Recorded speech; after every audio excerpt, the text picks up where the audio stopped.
So over time, we've broken this into 3 steps. We want you to understand that you're sifting through the contrast and you're asking all day, every day. That's step 1. Ask for what you prefer. Step 2 is not your work. Step 2 is the source within you, your inner being, that larger non-physical part of you, becomes the vibrational equivalent of what you have asked for. In the moment that you ask for it, and each thing that you ask for later, each amendment to desire that you offer goes into this spinning vortex. We want to demonstrate it here in this pure high vibration. Goes into this spinning vortex, and in that high flying, pure positive energy vortex, all that you have asked for already is. In other words, that larger part of you has become it.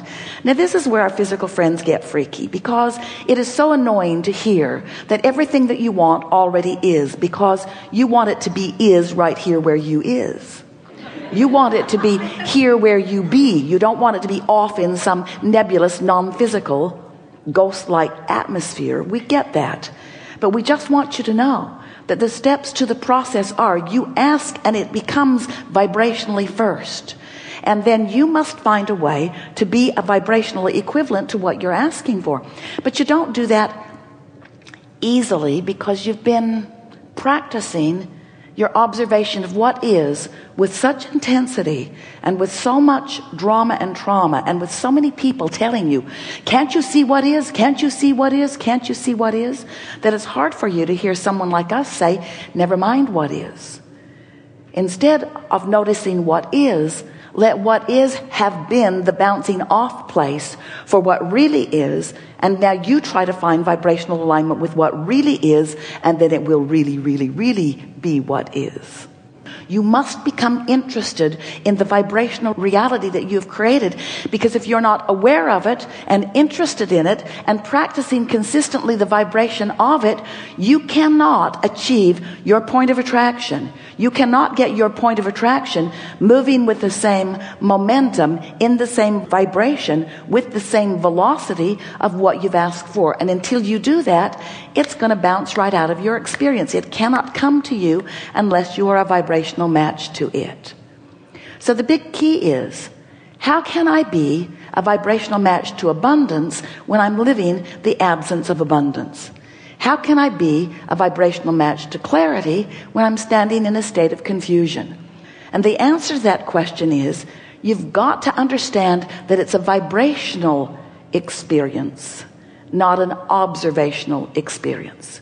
You've got to figure out how you can offer a vibration that is different from your observation. Or you've got to figure out how to observe with more specific, deliberate clarity of focus.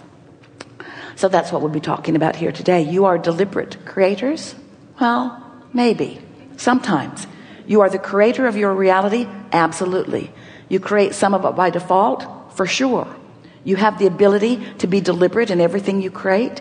Absolutely. And by the end of this gathering, you will understand fully how to go about that. So, here you stand in your physical body, sifting and sorting and asking, doing step 1 so effectively, as individuals and as collective consciousness. And the evolution of all species is about exactly that. Contrast inspires you to want more.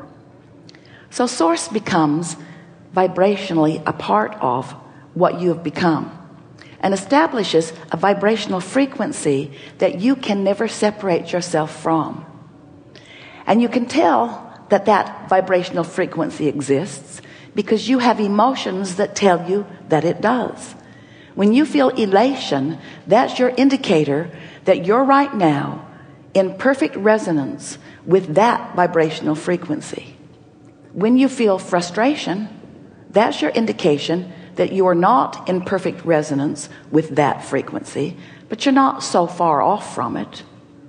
When you feel hopeful, you're closer to that frequency. When you feel love, you're right smack dab in the middle of it. When you feel clarity, when you feel elation, passion, you're right up to speed. When you feel despair, when you feel fear, you're really far away from that vibration. So this is a very important thing to understand.